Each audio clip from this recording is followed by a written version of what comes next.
Hello, wonderful readers. I'm Lucy. I'm sure you have already heard enough nightmare mother-in-law stories, but I have a different story for you. I will tell you about my nightmare father-in-law, Ricky. My now husband, Evan, was actually my fiance when this happened.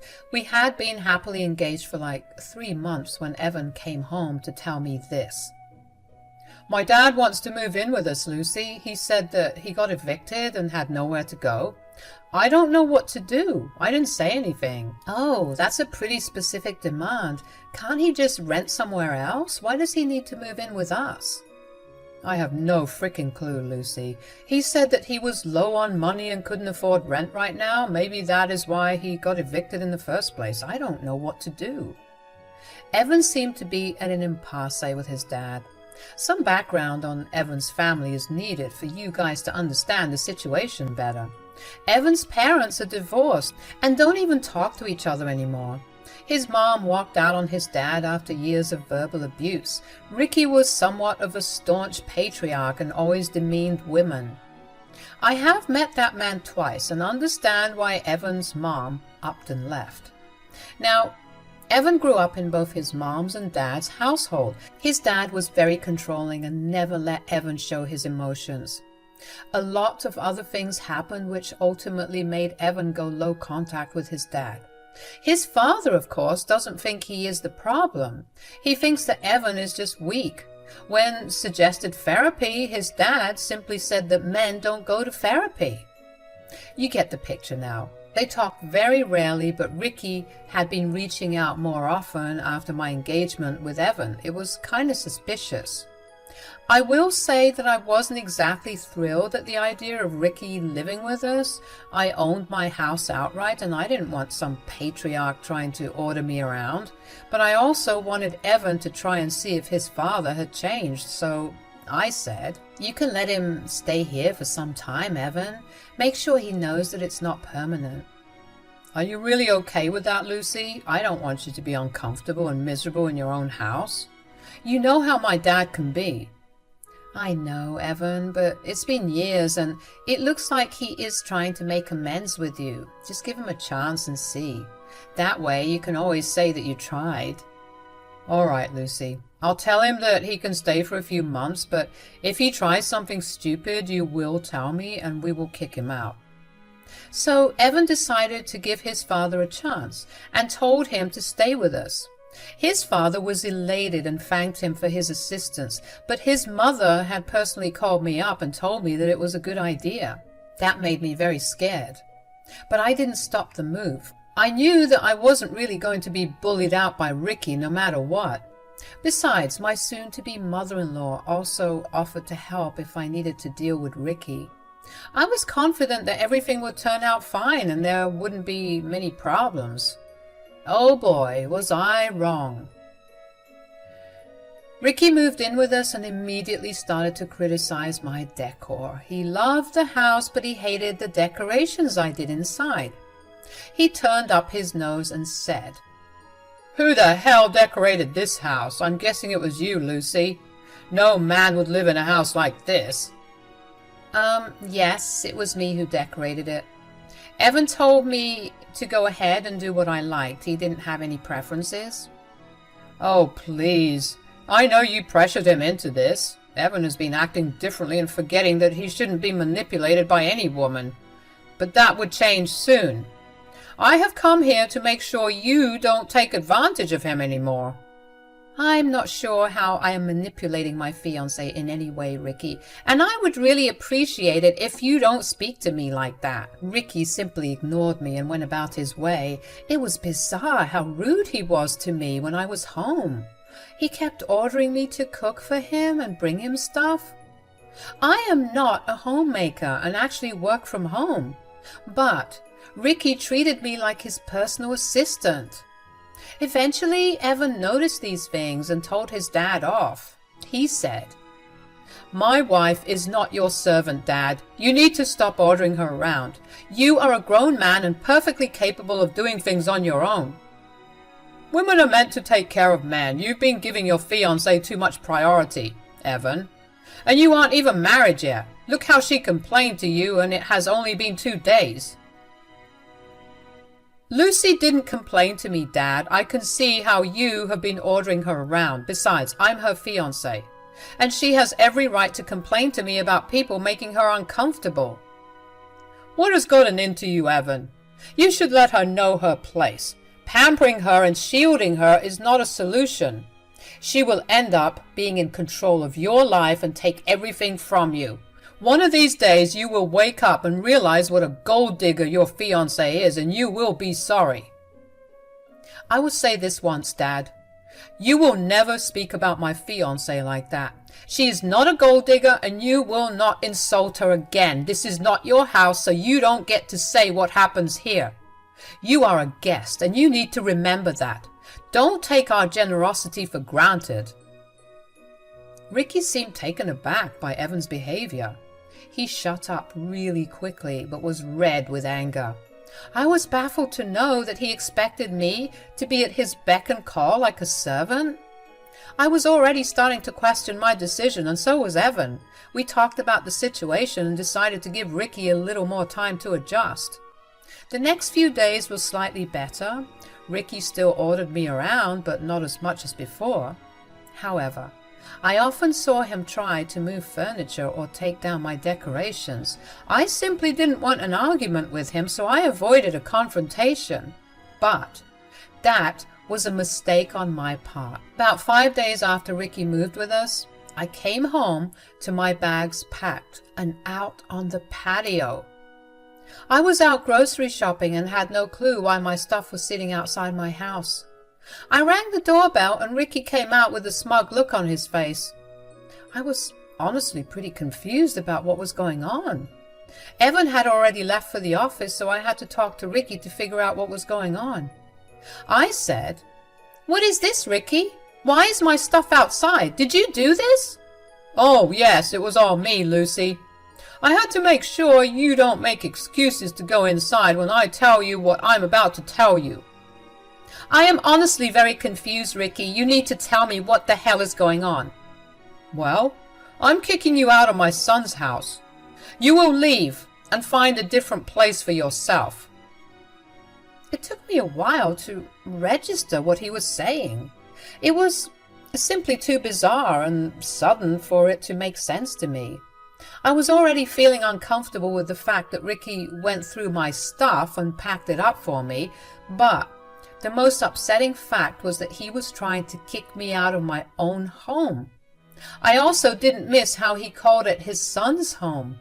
Everything just made my head spin. I looked at Ricky and said, "You have to be kidding me. What the hell are you even saying?" "You heard what I said, Lucy. I'm the head of this house now, and I won't allow a gold digger like you to stay here anymore." "You are freaking crazy, Ricky. This is ridiculous. You can't just kick me out of the house like that. Did you even talk to Evan about this?" "I can and I will, Lucy. I don't need my son's permission for anything. I'm his father, so he will agree with whatever I do." "But why are you even doing this? You are not making any sense. What's the point of kicking me out?" "I won't let my son hand over his house to you. He can be a little naive when he's with you. Also, I've seen how you manipulate him into doing women's work. I need to save my son by kicking you out. You think I don't know your intentions?" "Oh, really, Ricky? Then enlighten me by telling me what exactly are my intentions." "I'm not stupid, Lucy. I know you will somehow make Evan share his house with you. I know women like you. You will marry Evan for his money and then divorce him so that you can take his wealth. The moment you marry him, you will make him give you the house. I won't let that happen." "So your plan is to kick me out of the house and then what, Ricky? How will this make any difference?" "Well, after I kick you out, I will make my son sign over this house to me. He knows that only men should own houses. I will take my time and make him sign over this house before your wedding. That way, you will never have any claim over this beautiful house." I literally laughed at Ricky while he told me his elaborate plan of making the house in his name. He did think about this a lot and came up with a plan he thought was perfect. He was convinced that his son, who doesn't even like him anymore, would hand over the house to him just because he's a man. He was delusional to think he had that much power over Evan. He was going to get the shock of his life soon, and it will be for two different reasons. I got the first opportunity to tell him how his plan wasn't foolproof. I said, "Ricky, that's a great plan, actually, but I don't think it will work at all here. You wasted all your time and energy for nothing." "Oh, don't act smart with me, Lucy. I won't let you manipulate me or my son. I will get through his head faster than you can. I will make him see the truth and hand over the house to me." "I don't think he can just hand over the house to you, Ricky. You may have some misconceptions about this house." "What the hell do you mean? Have you already asked Evan to make you a co-owner?" "I won't let that happen. I won't let you steal his house." "I don't know how it would be possible for me to steal this house. And I don't know why you keep calling this your son's house, Ricky. This house was never your son's to begin with." "What? Don't you frickin' lie to me, woman. I know for a fact that you are not renting. My son has said that it is a personal property, so I know this is his house." "Evan didn't lie, Ricky. This house is personal property, but it's not his. The house is actually mine. I am the sole owner of this place." My soon-to-be father-in-law looked shocked when I revealed the truth to him. It was like he couldn't comprehend what I had just said.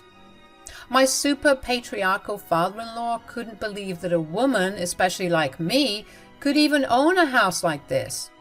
For a moment he stood there in shock, but then he surprised me by bursting into laughter like I had told a joke.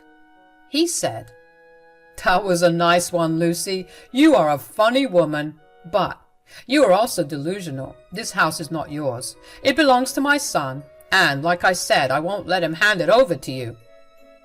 "I'm not joking with you, Ricky. If you just let me inside the house, I can even show you the proof that this house belongs to me.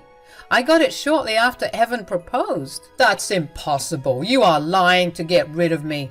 A woman like you cannot own a house. You are bluffing. It won't work with me." "Is that so, Ricky? Do you really think I'm bluffing? Why don't we call your son here and ask him? He will tell you the truth, right? Let's see what he has to say." Ricky was confident that I was lying to him. In his smugness, he told me to go ahead and call Evan. I immediately called Evan and told him that he needed to come home immediately. Evan was a little concerned and got to the house in record time. When he got out of his car and walked towards us, he noticed my bags outside. He looked really confused about why my stuff was lying around in the front yard. He walked up to us and said, "What happened? What's going on here, Lucy? Why is your stuff outside?" "Well, your father had the bright idea of kicking me out today. He even kindly packed my bags and brought them outside so that I won't waste time packing." "Wait a damn minute. My dad did what?" Evan was genuinely surprised and super angry. I looked over at Ricky and saw that he was a little uncomfortable in his quest to prove me a liar. He forgot the fact that he was throwing me out of the house without even consulting Evan. When he looked at his son's angry face, he realized that things would not be as easy as he had thought. He quickly took hold of the conversation and said, "Evan, I promise I have a reason to do this. I know I should have talked to you, but I am the man of this house now. I did what I thought was right." "What bullshit are you talking about, Dad? You are not the man of the house. You were just a guest. And you had no right to try and kick my fiancé out of the house."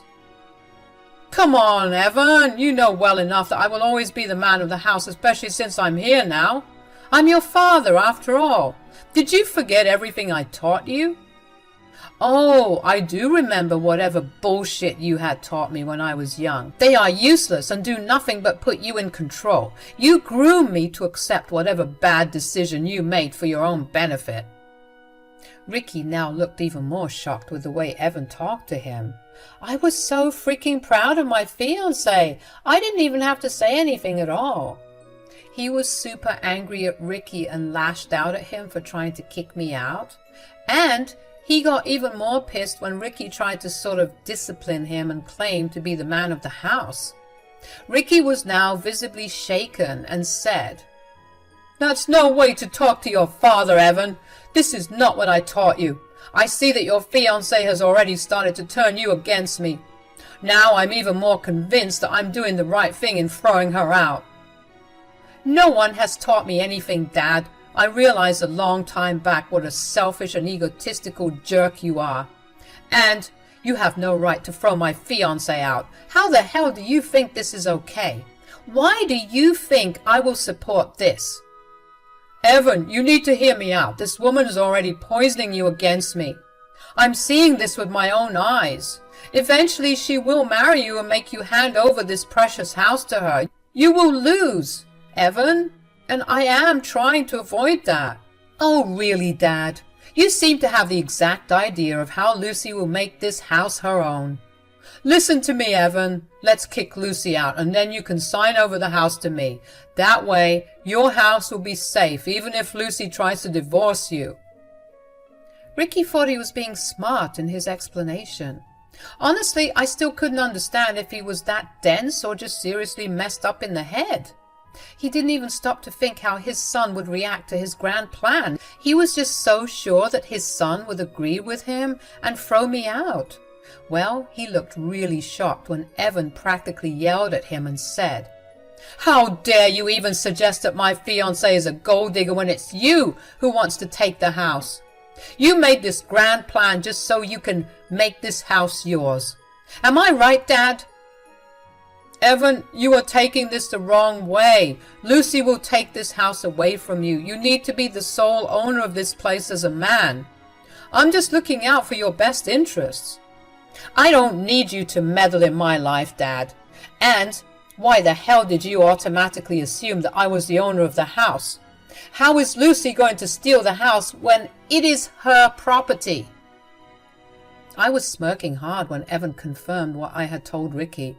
For Ricky, this was a big blow. All his plans were for nothing. He wasn't going to have his name on the house anymore. His dreams had been crushed. Ricky was now feeling a little shaken and couldn't understand what he should say. He looked at Evan with a dumbstruck expression, willing him to say that he was joking. I decided to do a little victory dance in my head and poke fun at Ricky, saying, "There you go, Ricky. Your own son cleared it up for you. This house is mine and not his." "That is impossible.